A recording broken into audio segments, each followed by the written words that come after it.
Good morning students. कैसे हो आप सब लोग?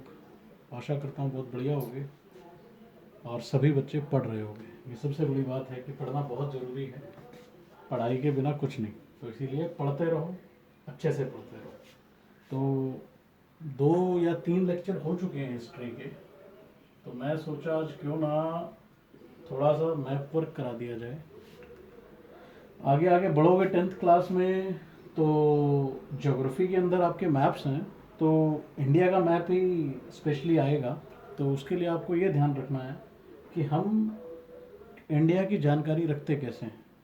तो हमें सबसे पहले जो मुख्य बात है ये पता होना चाहिए कि इंडिया में राज्य कितने हैं, केंद्र शासित प्रदेश कितने हैं, किस तरीके से भारत की बनावट है, वो हमें पता होना चाहिए। तब फिर हम आगे पोर्ट्स का ज्ञान ले पाएंगे। पोर्ट के साथ साथ हम जो भी हमारे नेशनल पार्क्स हैं, वो नदियाँ, बांध, तो और हमारे एयरपोर्ट्स, तो वो जब सब आप चीज़ तब कर पाएंगे जब आपको ये ध्यान होगा कि कौन सा राज्य किधर है।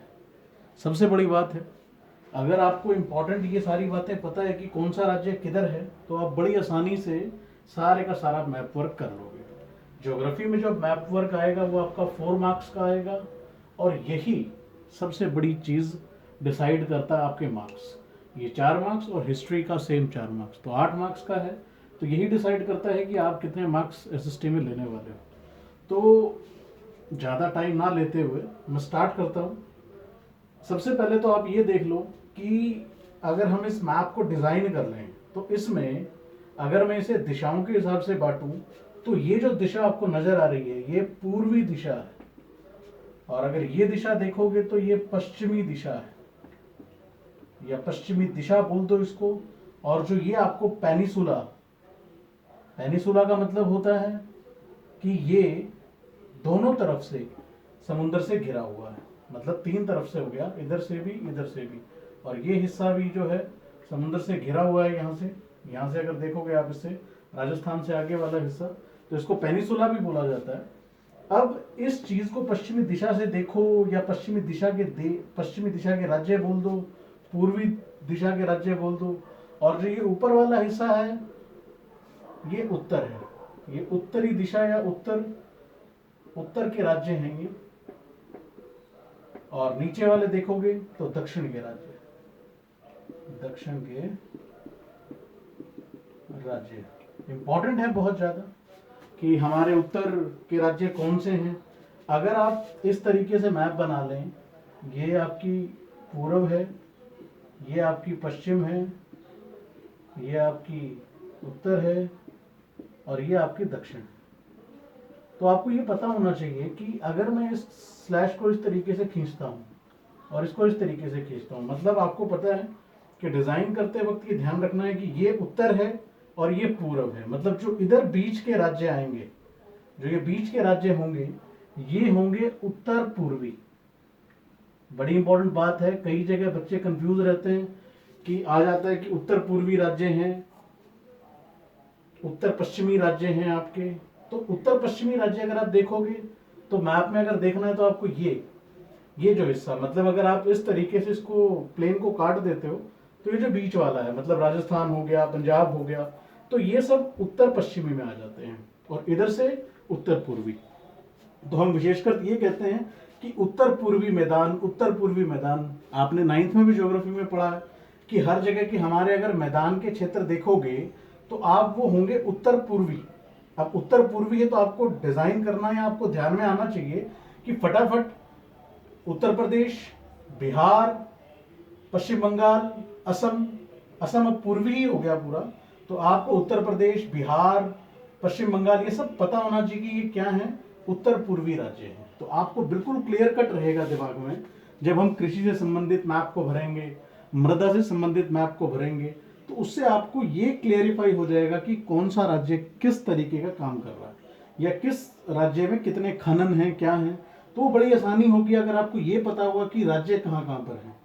तो आई होप ये बात आपको समझ में आ गई होगी कि याद रखना कि ये जो हिस्सा है, अगर आप मैप पे डिजाइन करते हो, एक दिशा चक्र को, तो ये पूर्वी दिशा है, ये पश्चिमी दिशा है, ये उत्तर के राज्य, ये उत्तर दिशा, ये दक्षिण के राज्य है, दक्षिणी दिशा।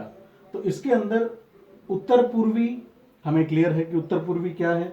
अब अगर आप इस भाग को और इस भाग को बांट देते हो तो ये बीच वाला जो हिस्सा बचता है ये उत्तर पूर्वी बचता है। तो उत्तर पूर्वी बहुत इंपॉर्टेंट है। तो ये तो बात रही कि हमारे पूर्व के राज्य, पश्चिम के राज्य, उत्तर के राज्य, दक्षिण के राज्य, और एक बीच का बहुत संक्रिय मैदान, पठार से जड़ित मैदान हमारे सामने है।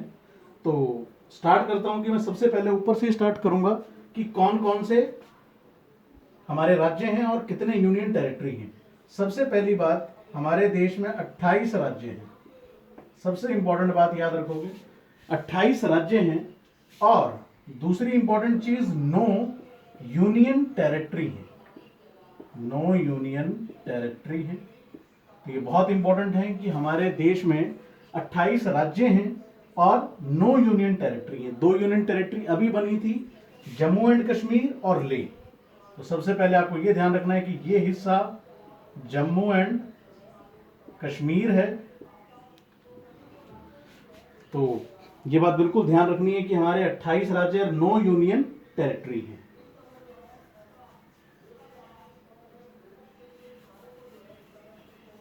ठीक है, तो ये आपका सबसे पहले अगर आप देख रहे हो तो ये जम्मू और कश्मीर है। अगर ये देखोगे तो बहुत बड़ा हिस्सा लेह, लद्दाख में चला गया। सॉरी, लद्दाख है ये हिस्सा। ये पूरा हिस्सा लद्दाख है और ये हिस्सा जम्मू और कश्मीर है।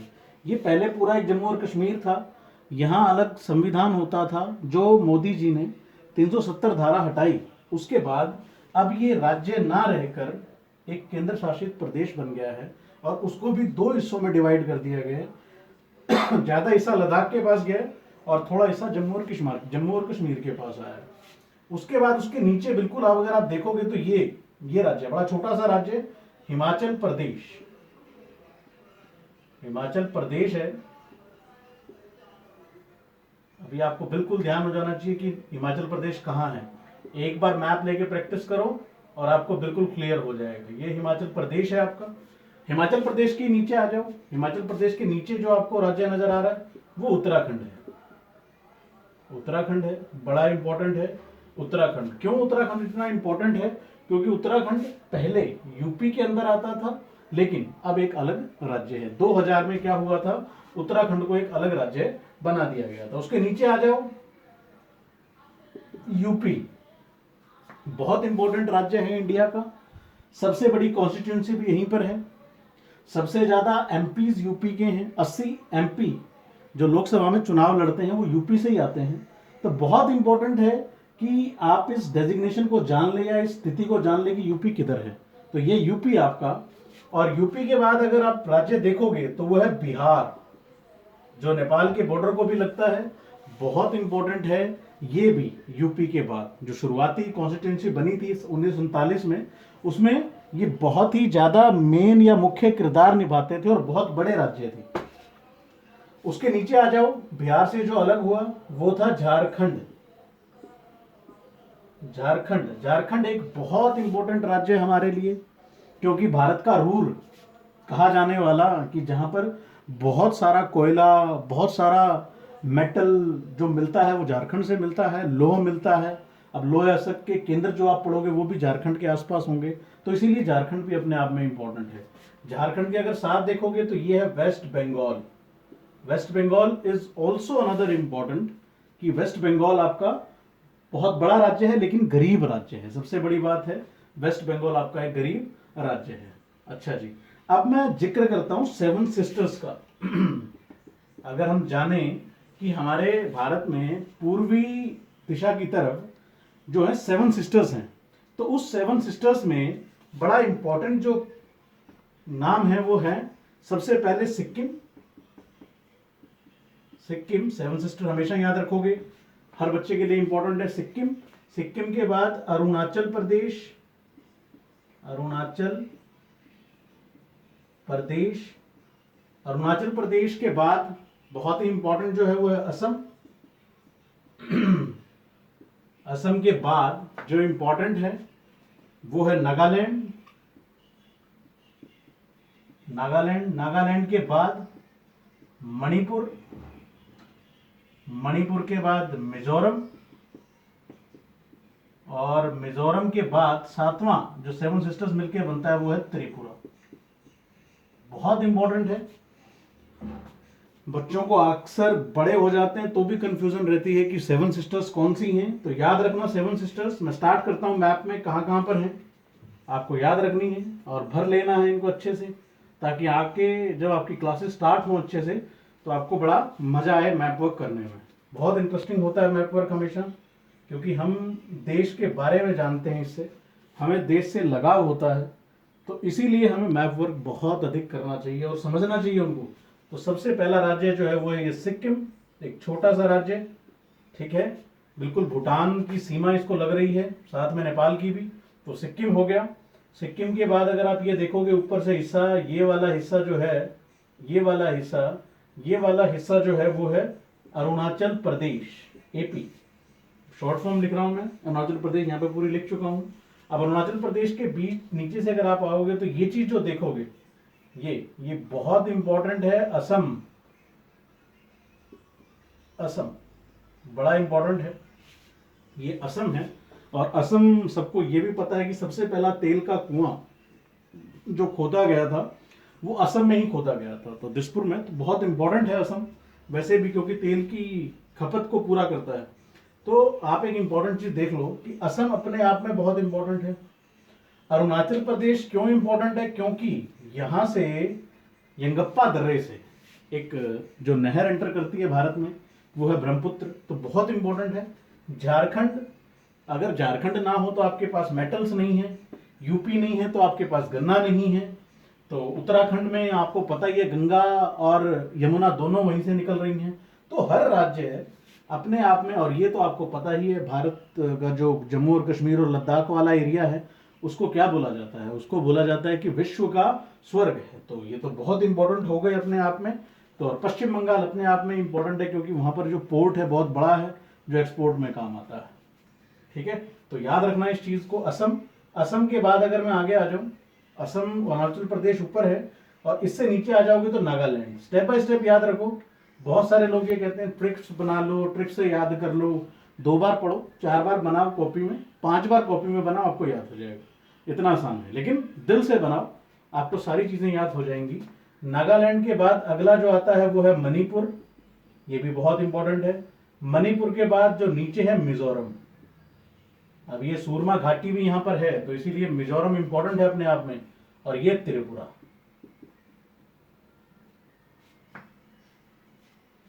बहुत इंपॉर्टेंट है।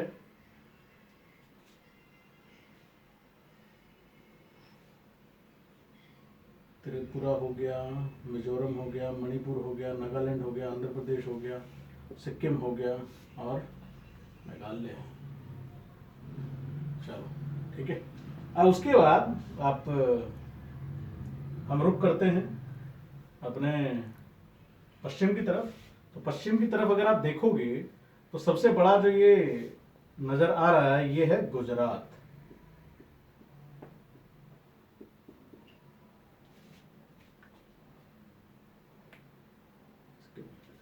मेघालय, सॉरी, गुजरात हो गया।